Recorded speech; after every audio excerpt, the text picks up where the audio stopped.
Assalamualaikum warahmatullahi wabarakatuh. Kami dari kelompok B akan mempresentasikan buku dari Foundation of Library and Information Science. Oke, Abdillah. Pencet Abdillah. Ya.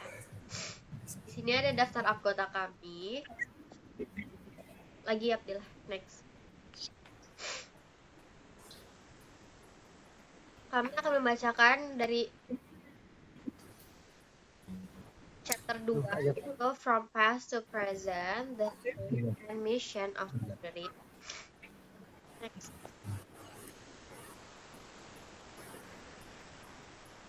Di bab pertama akan dibacakan oleh Khaira.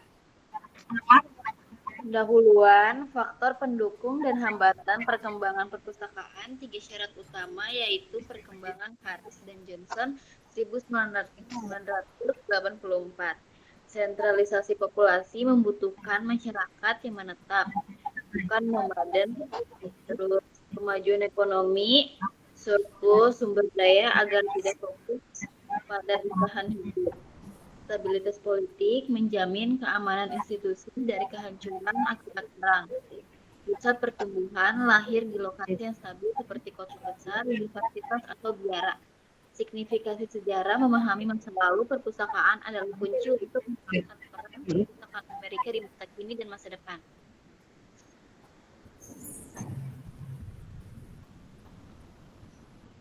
Misi awal perpustakaan. A, yaitu menjaga arsip catatan. Perpustakaan bermula dari kebutuhan administrasi akibat perdagangan dan penemuan tulisan di Sumeria 2000 sebelum Masehi. Kuil berfungsi sebagai pusat ekonomi dan administrasi. Tablet tanah liat bertulis cuneiform digunakan untuk mencari transaksi sekitar 75% dokumen bersifat administratif. Tanya tentang hukum sains dan sastra karena literasi langka muncul kelompok juru tulis atau scribe. Juru tulis berperan sebagai administrator, arsip, dan dianggap sebagai pustakawan pertama.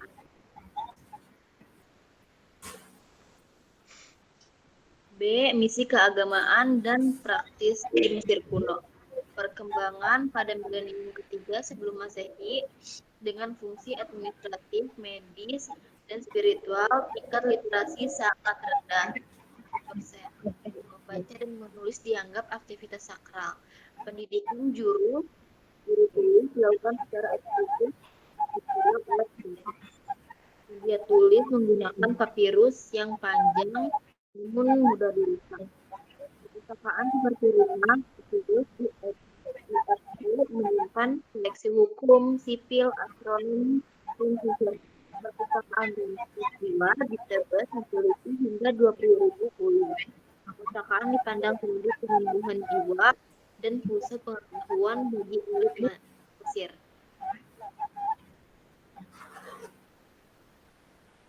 C. Misi keilmuan dan penelitian. Dimulai dari perpustakaan kerajaan Mesir oleh Raja Asyubani Paldi Asyur menggunakan sistem organisasi maju, yaitu katalogisasi, label subjek, dan penerjemahan. Berkembang di Yunani seiring peralihan dari budaya lisan ke tulisan. Contohnya adalah perpustakaan besar Alexandria di Mesir. Alexandria menjadi lembaga peneliti kolaboratif pertama di dunia, menerapkan eksekusi aktivitas dan menyediakan aktivitas bagi ilmuwan seperti Euclid dan Archimedes. Menggunakan sistem katalisi nakes, Pauli Calimanicum menjadi prototipe institusi akademik modern meski mengalami kehancuran. Misi, status pribadi, dan penggunaan publik perpustakaan Romawi. Perpustakaan umum digagas Julius Caesar, diwujudkan Licinius Folio 39 sebelum Masehi sebagai milik publik. Fungsi status bergeser dari arsip menjadi simbol bungsu, arsitokrat, koleksi Yunani dan Latin dipisah. Pusat komunal abad ke-4 Masehi, perpustakaan terintegrasi dengan pemandian dan kuil. Sebagai ruang sosial, revolusi media, transisi format dari gulungan papirus ke codex atau buku berjilid. Revolusi media, transisi format dari gulungan papirus ke codex, yaitu buku berjilid. Warisan dunia, konsep perpustakaan sebagai memori kolektif yang melestarikan lintas peradaban Bizantium, Islam, dan Biara.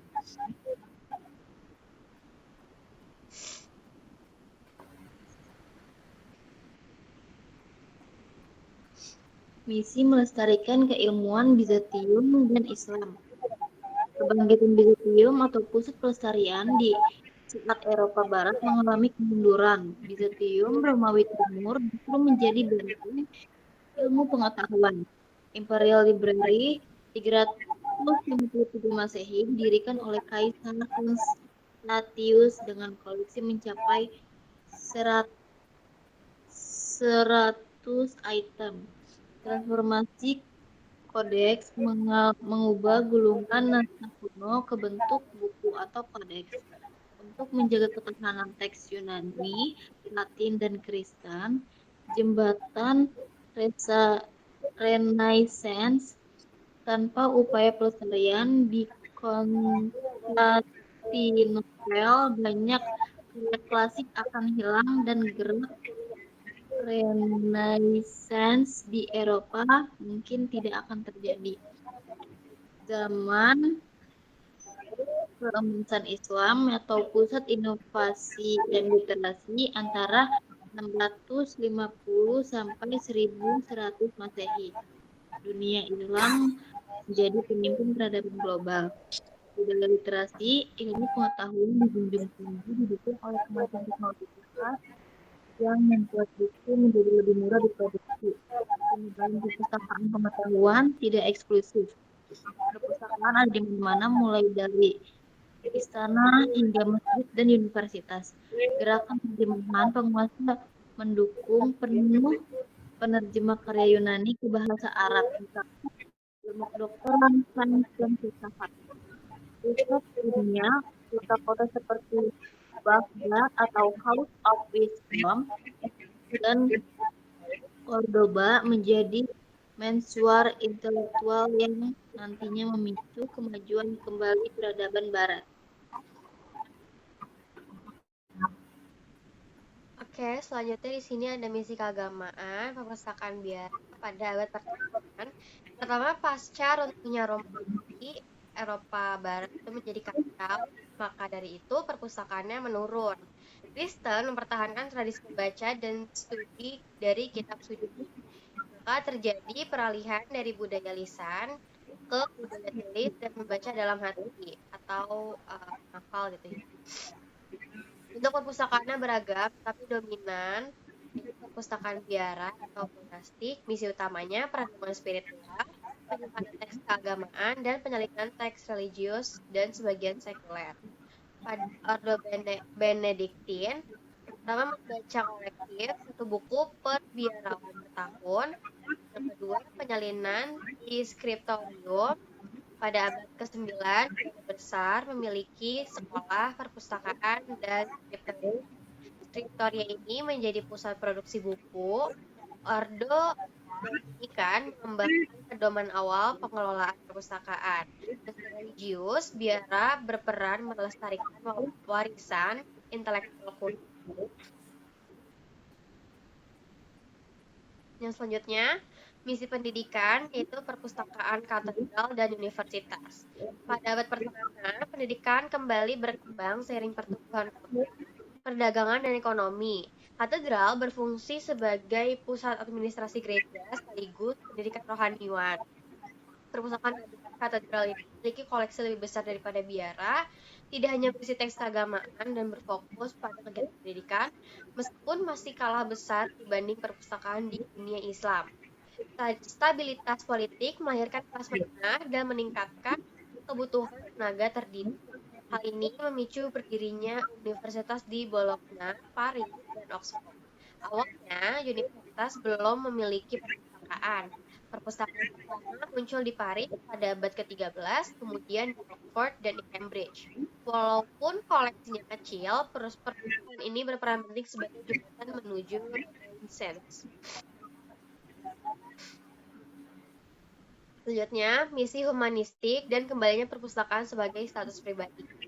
Renaissance pada abad ke-14 sampai 16 ditandai dengan Humanisme, melemahnya peran gereja dan meningkatnya minat pada ilmu serta budaya Yunani Romawi. Kaum aristokrat menjadikan perpustakaan pribadi sebagai simbol status dan pusat ilmu. Upaya mereka mengoleksi dan melestarikan manuskrip plastik membuat warisan intelektual dunia kuno bertahan hingga sekarang.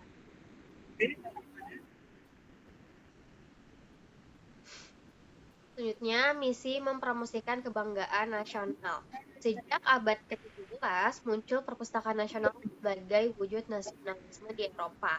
Fungsinya melestarikan warisan budaya dan intelektual bangsa dengan mengumpulkan semua karya nasional melalui kebijakan hak simpan atau legal deposit. Contohnya, Bodleian Library di Inggris dan Library of Congress di Amerika Serikat sebagai penjaga.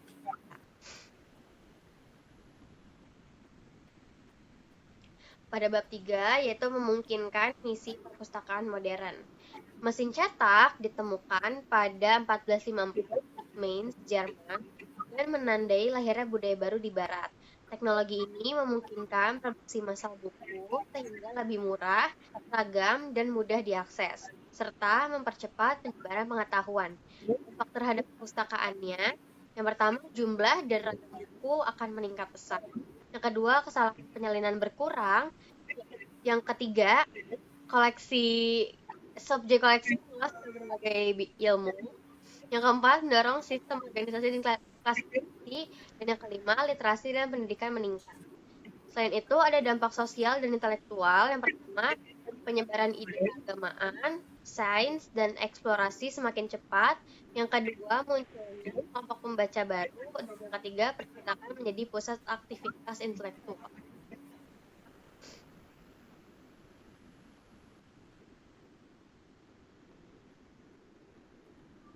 Ini bab 4, perpustakaan di Amerika Serikat. Misi baru berkembang pada abad ke-17 dan 18 sampai 18, masa pembentukan. Awal abad ke-17, perpustakaan sangat sedikit karena masyarakat terus bertahan hidup. Ekonomi dan urbanisasi terbatas dan literasi. Hendak akibat agraris, perpustakaan awal. Yang pertama itu milik pendeta, dokter, dan tokoh masyarakat. Koleksi kecil untuk kebutuhan dan keagamaan. Perpustakaan perguruan tinggi, Harvest, dan Yale. Koleksi terbatas karena sedikit warga berpendidikan tinggi. Yang kedua, minim dana dan produksi buku. Yang ketiga, peran perpustakaan belum diakui. Yang keempat, jarang dibuka tanpa pustakawan tetap. Yang kelima, koleksi tergantung pada sumbangan. Misi keagamaan tetap kuat yang diperoleh Thomas Gray, perpustakaan paroki berfokus agama. Awal tahun 1700, perpustakaan paroki banyak di wilayah Atlantik Selatan pada tahun 1906. 10.000 perpustakaan, 18 jenis perpustakaan mencerminkan respon terhadap kebutuhan sosial menjadi dasar sistem perpustakaan Amerika modern. Yang A, misi pengembangan diri. Pada abad ke-18, revolusi industri melahirkan perpustakaan sosial sebagai sarana pengembangan diri dan moral. Perpustakaan ini berbentuk perkumpulan sukarela berbayar dengan koleksi kecil dan anggota terbatas. Benjamin Franklin berperan penting lewat pendirian Submarine Library yang berkembang menjadi Library Company of Philadelphia. Abad ke-19, kemajuan transportasi dan percetakan membawa makin luas dan demokratis. Literasi meningkat dan perpustakaan sosial menyebar sebagai ruang komunitas. Namun, akses sering diskriminatif secara rasial. Perpustakaan sosial kemudian menurun karena masalah pendanaan dan tergantikan oleh perpustakaan umum berbasis pajak. Ini ada yang B. B itu misi penyediaan hiburan. Perpustakaan sirkulasi adalah perpustakaan komersial yang menyewakan bacaan hiburan, terutama novel, berkembang di Inggris dan Amerika sejak 1716 tahun 1760-an, melayani selera massa dan sangat populer meski dikritik karena dianggap merusak moral. Meski berorientasi profit, perpustakaan ini berkontribusi besar pada perpustakaan modern. Akhirnya meredup karena status rendah dan kalah saing dengan perpustakaan umum gratis.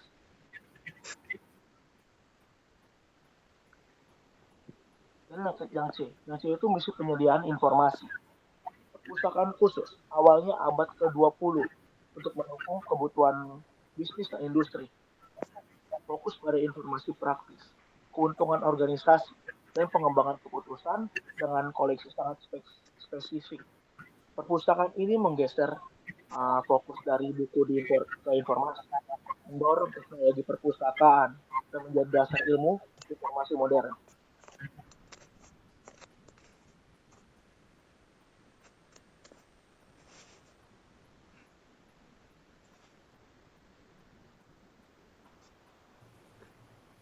D. Misi mendukung pengajaran dan penelitian. Perpustakaan Akademik Amerika. Jadi awalnya perpustakaan akademik di Amerika kurang penting karena kurikulum klasik dan metode hafalan. Perubahan besar terjadi pertengahan abad ke-19 akibat perubahan kurikulum, munculnya universitas berbasis penelitian dan Maryland Science pada tahun 1862. Kurikulum menjadi lebih praktis dan ilmiah, metode belajar berbasis riset, serta berdirinya universitas negeri membuat kebutuhan sumber informasi meningkat. Akibatnya, perpustakaan berkembang menjadi pendukung utama pengajar dan penelitian di perguruan tinggi Amerika. Lanjut, misi mendukung pendidikan dasar dan menengah, yaitu perpustakaan sekolah. Misinya pada masa kolonial, pendidikan di Amerika Serikat terbatas pada tingkat dasar dan tujuan bagi kebutuhan tenaga kerja. Sementara sekolah menengah hanya untuk kalangan elit. Perkembangan pendidikan negeri mulai meningkat sejak pertengahan abad ke-19 dengan diberlakukannya wajib sekolah. Bertambahnya jumlah sekolah mendorong perhatian pada perpustakaan sekolah, termasuk penggunaan dana publik untuk pengadaan buku.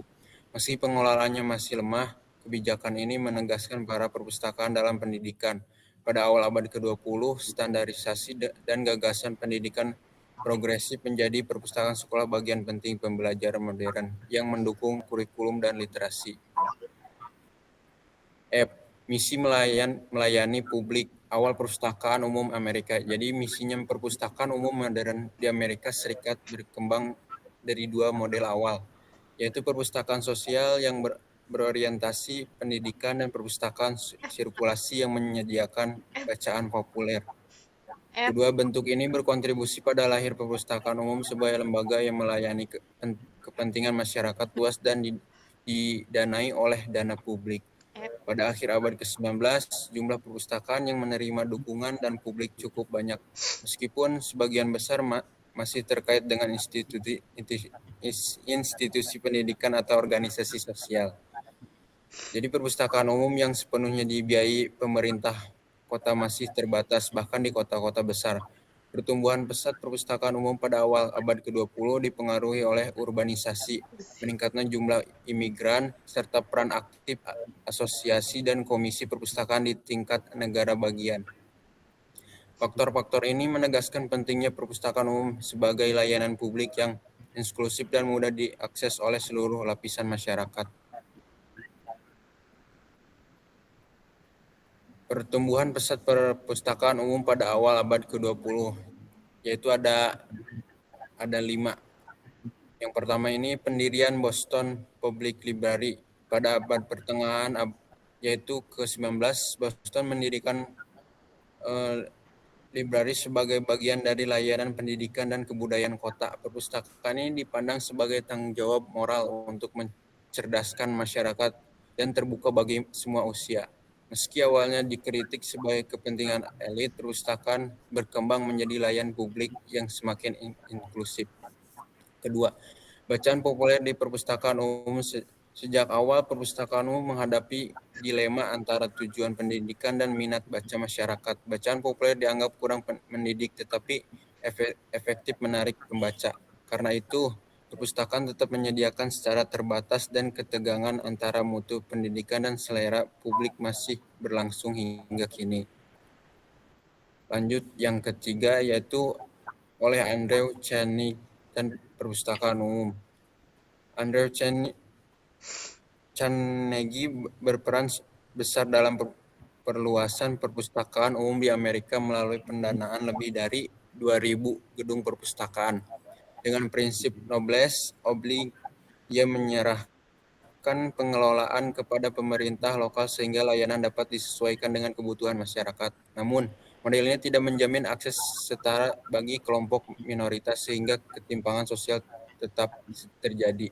Yang keempat, peran klub perempuan. Pada akhir abad ke-19 hingga awal abad ke-20, klub perempuan menjadi penggerak utama pendirian perpustakaan umum.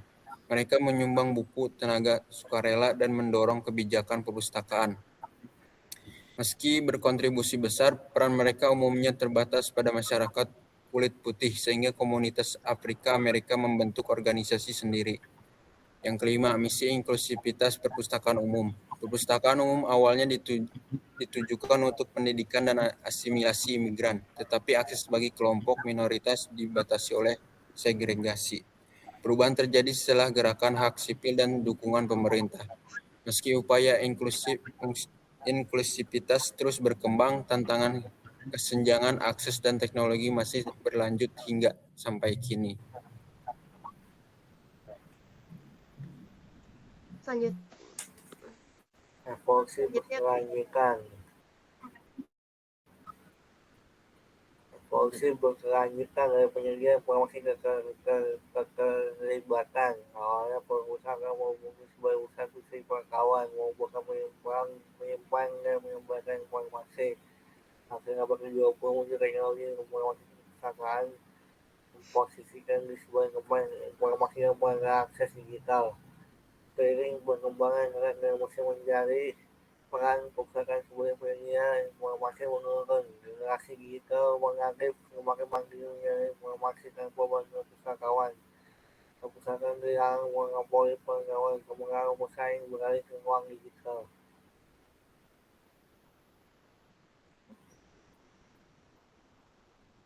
Awal abad ke-21, perpustakaan menyadari bahwa mereka lebih sekali penyedia informasi. Perpustakaan diposisikan sebagai bukan kebudayaan konstruksi kebudayaan berhasil menyelesaikan masalah sosial. Menunjukkan kampanye sebenarnya 2001 kemudian bukan kembali pusat komunitas modern. Kampanye berkembang ke kepentingan campaign 2002, kolaborasi campaign 2003, fokus budaya dengan keras kekomunitisan muncul inisiatif libraries transforming komunitas agresi sebagai pemimpin komunikasi yang mengurangi perubahan sosial. Perpustakaan ini menekankan keterlibatan aktif dengan komunitas, kolaborasi dampak sosial. Perubahan bersifat fiskalis yang mengajukan mesti dampak dengan dampak yang masih terus berkembang. baik, sekian dari kelompok kami. Kurang lebihnya mohon maaf. Assalamualaikum warahmatullahi wabarakatuh. Dadah. Waalaikumsalam.